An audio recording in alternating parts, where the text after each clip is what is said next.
Околу 10 часот и 40 минути денес во Боговиње е убиен градоначалникот на општината Хазби Идризи.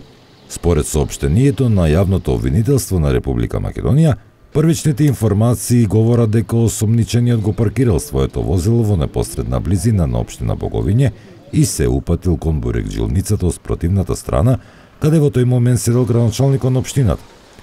По кратка расправија со градоначалникот, осомничениот испукал неколку куршуми со огнено оружје. По настанот, осомничениот инаку поранешен вработен во општина Боговиње се упатил кон својот дом, каде се обидел да си го одземе животот.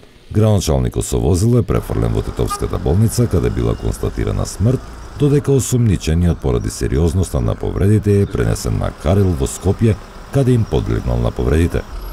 Надлежен обвинител издаде наредба за обдукција на телото на починатото лице, наредба за собирање на траги и доказен материјал од местото на настанот, како и наредба за криминалистичко-техничко вештачење.